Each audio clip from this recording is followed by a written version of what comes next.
masyarakat. Ya, pemirsa, banyak yang kemudian merasa keberatan atau merespon dengan tidak senang hati begitu terkait dengan kebijakan ini karena dianggap memberatkan di tengah banyaknya pengeluaran yang sudah harus dibebankan kepada masyarakat terutama pekerja. Kami akan membahasnya pemirsa bersama dengan pengamat kebijakan publik Ahmad Alamsyah Saragih melalui sambungan virtual. Selamat pagi Pak Alamsyah. Selamat pagi Jason.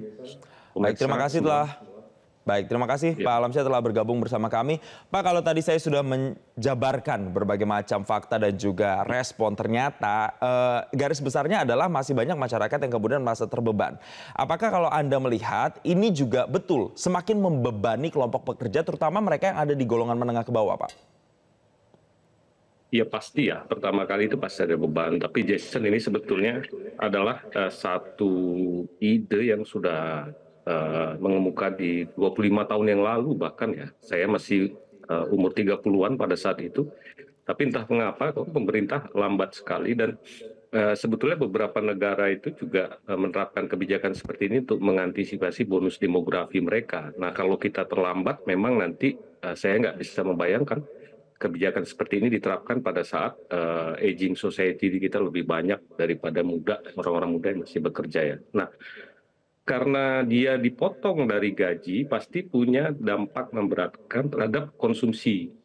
Apalagi juga kemudian ada perasaan tidak adil. Saya sudah punya rumah kok masih dikenakan kewajiban juga menabung gitu ya. Itu kan kemudian harus di-clearkan oleh pemerintah dan kemudian membuka varian-varian kewajiban ini sedemikian rupa sehingga orang merasa adil. Kalau yang income menengah ke bawah kemudian dikenakan potongan 3%, sebetulnya Indonesia itu masih kecil ya, banyak negara itu 5% ke atas. Nah ini juga harus dilihat dampak makronya nanti, karena Indonesia ini kan negara yang mengandalkan konsumsi untuk pertumbuhan. Once ini di saving sebesar 3%, dampak makronya kira-kira seberapa besar? Saya yakin ke depan mungkin kita akan naik dari 3% secara bertahap, mungkin boleh jadi sampai 5% atau mungkin lebih. Tapi itu harus dijelaskan ke masyarakat bahwa ketika mereka menabung di kemudian hari mereka akan mendapatkan manfaat. Kalau Anda punya rumah, manfaatnya adalah A, B, C, D. Kalau Anda belum punya rumah, tentu Anda akan bisa dapat rumah. Itu yang perlu dijelaskan ke masyarakat. Menyangkut governance juga gitu ya.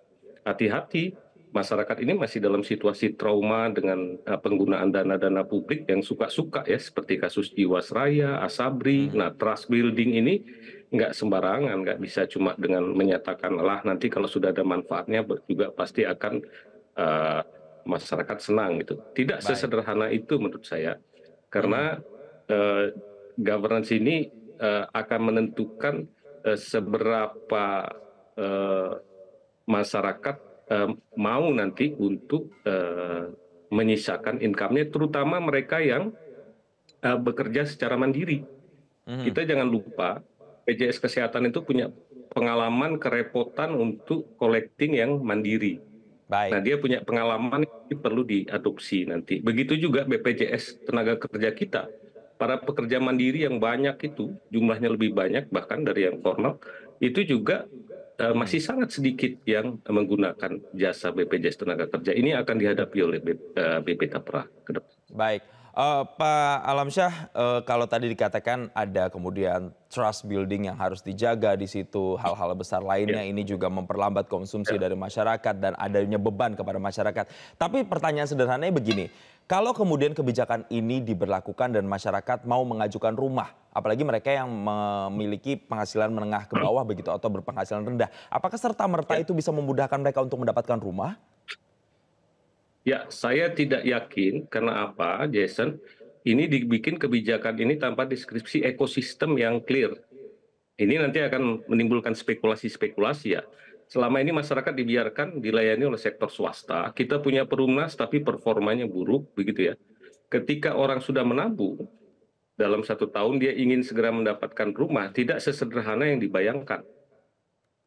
Apalagi mungkin umurnya sudah di agak tengah ya, itu akan menjadi persoalan. Nah, ini harus dijelaskan sejak awal. Kalau tidak bisa mendapatkan, masyarakat harus bisa melakukan komplain yang memberikan kepastian atas hak mereka tadi gitu ya. Jangan kemudian orang dimobilisasi tapi kemudian eh, tiba-tiba dia bilang harus 5 tahun lagi, harus 7 tahun lagi baru bisa memanfaatkan. Nanti orang kecewa. Jadi saya tidak yakin segera. Kenapa ekosistem kita belum terjadi? Tata ruang kita itu tidak mengharuskan kawasan-kawasan industri menyediakan perumahan untuk buruhnya. Nah, kalau buruhnya disediakan rumah yang sangat jauh dari tempat mereka bekerja, ongkos menuju kerjanya itu sendiri itu akhirnya kan akan memakan kemampuan mereka mengiur untuk tapera ini. Itu semua harus dipikirkan secara sistematis. Saya senang memang pemerintah ke depan sudah berencana membuat Kementerian Perumahan Rakyat. Persoalannya apakah Kementerian Perumahan Rakyat ini akan dipimpin oleh orang yang mengerti tentang masalah ini, atau jangan-jangan representasi dari pengembang yang melihat ini sebagai peluang untuk meningkatkan jumlah konsumen mereka. Kalau itu, kita akan mengulangi kesalahan-kesalahan di 25 tahun yang lalu. Jason, kira-kira begitu.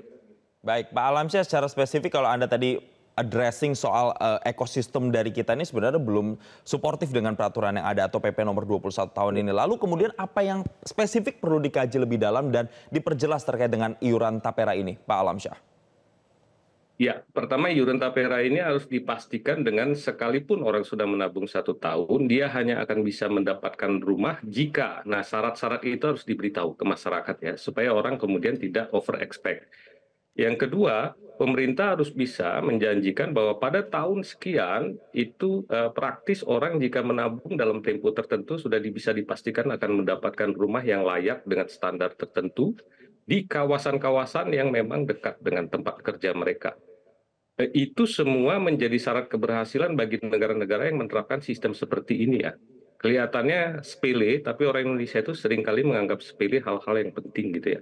Karena kalau tidak, ketika orang sudah menabung dan mereka ingin mendapatkan haknya itu, pemerintah kemudian mengeluarkan alasan pengembang kita belum mampu membangun, tanah mahal, alasan-alasan klasik yang kemudian membuat orang merasa diperas daripada merasa dilayani. Nah, sistem ini harus dirancang dengan baik, akan menentukan berhasil atau tidaknya program ini. Tidak ada satu negara pun yang berhasil menerapkan program ini tanpa perbaikan sistem seperti tadi. Baik, Gitu, Jason. perbaikan sistem menjadi kunci begitu ya Pak, agar kemudian program ini benar-benar Ya. bisa sejalan dan kemudian kuncinya adalah tidak membebani masyarakat itu sendiri. Terima kasih Pak Ahmad Alamsyah Saragih, pengamat kebijakan publik, telah bergabung dan memberikan pencerahan kepada kami di Selamat Pagi Indonesia kali ini, dan selamat kembali melanjutkan aktivitas. Jelajahi cara baru mendapatkan informasi. Download Metro TV Extend sekarang.